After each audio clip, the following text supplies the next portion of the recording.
Welcome to TradeTheMBI.com. This is John's report is for April 20th or 420, which just used to be a normal day, but now has other connotations. Of course, here we are. We came up against our, these lines have been here for a very long time, the 2867, and kind of stalled right there. We're seeing modest pullback from there. But again, on Friday, back to the same. Back and forth, general bullish, it gets weak below the 50%, comes down close to the 27.35 range, and then catches a bit. And again, this is the Fed picks these spots that they're just going to keep ramping things. And now you're looking at a market that is relatively just like it was prior to any virus activity. Because even after just the little dip that took place in March, we're right back to that exact same spot, which from most people's standpoint, all this decline did was fill in the positive extremes that we had from before. So the only difference is you went from having an economy that was 100% to one that's 15, 10. You can fight over what the numbers are. We all know that it isn't good. Now we're supposed to be starting to see some places open up. That may in some people's minds be bullish, but at the end of the day, this is like what they talk about even here in Italy, where they're going to open up partial things. That isn't going to work.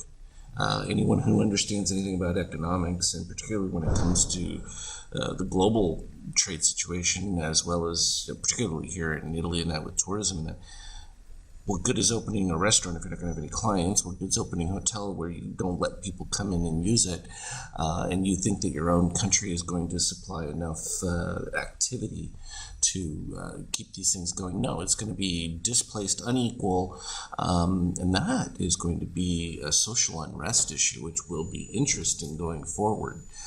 So we'll keep an eye on that. But from a reading standpoint, look, you got shorts fading just a little bit here.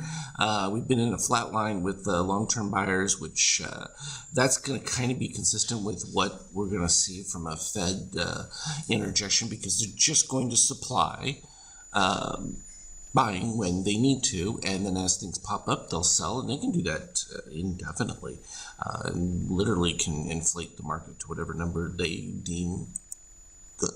As long as they keep providing a floor whenever you try to sell below a certain point they picked, and they eat up every bit of supply, regardless of where it is, there's no stopping them. So it's just relative to pay attention to those points, and we see them when they pop up on the 50K, 5K. They're pretty notable. From a NASDAQ standpoint, much weaker. Steel, complete breakdown below. We had full, cyan ahead before. The cyan is sort of faded, so we're now in like what I call a duckbill. And if you kind of look at it, it's sort of like, expanded here because it's kind of funny when you think about it from a visual standpoint. It's like the mouth of, any kind of creature, snake, whatever you want to call it, closed together and forming a little flat area where, it's just going to be status quo. Now, within that status quo, we still have rising shakeout. So it lets you know that the predominance is still, from a strength factor. So it's just something to bear in mind as we look at the situation. Then turning to the EU, of course, right at that little blue line, they just, central banks pop back into the equation and say, no, we've got to protect the EU from complete collapse, though they're doing their best to collapse on their own. It's necessary from this idea that they have that they can just return to the way things were. And that's literally, it would appear to be the belief that it's just going to erase what's taken place, and it's like nothing happened. That isn't going to be the case. And from an oil standpoint, we're at the lows. Ironically, the number 420 there again. Go figure. This is going to be something that kind of helps in a little bit, because the ease of oil from this standpoint, the problem with it becomes jobs and how you support the oil industry from a complete collapse in the Midwest. And I can't believe that they're going to be okay with that. So the idea, if you open up and you just start having people do some more things, that in and of itself will create enough supply demand to level things out. So if the turnaround's quick enough, maybe those that are in bankruptcy will be able to be saved from bankruptcy. We'll see. Gold, a little bit of a retrace, positive extreme fill from right back here. So that's not anything dramatic, so to speak. It's had a pretty decent run. So the positive extreme was right there, and boom, it filled it right at 76%. It'd be interesting to see this breakpoint right here. Usually this is with the full reset of the steel in that, where you get a rejection back the opposite way, and that will create the next run towards the highs. So we'll look for that. Little dash lines, again, are from the Power Mo, and those can be turned on and off. Just representing the little key functions, the pivots that take place in this particular case. Beautiful short setup that developed right at the open of the futures market. And not surprising because, again, you can look at these peaks. You had the run up, little teeny breakdown with cyan still under red, which means it still was within the buy configuration. And even back over here when you had the little spike of steel up and below, you had clear run of red, green still rising. So that led to the top, but that top took place under the much lower pivot point, and boom, once it crossed, DOC spread, and boom. And then quick turnaround on that. And that's usually easy to gauge because what you look for is this kind of an orange setup where it just plummets all the way back through. Is usually kind of a primary bullish setup that takes place.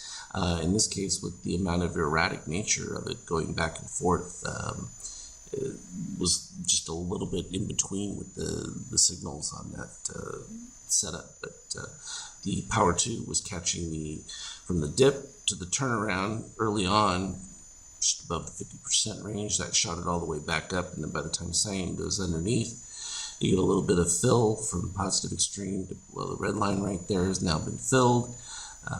So from that standpoint, they've cleared out all of the junk. They were just trying to backfill some of these positive extremes that ended the previous day, and that really began right about here on this bar right there.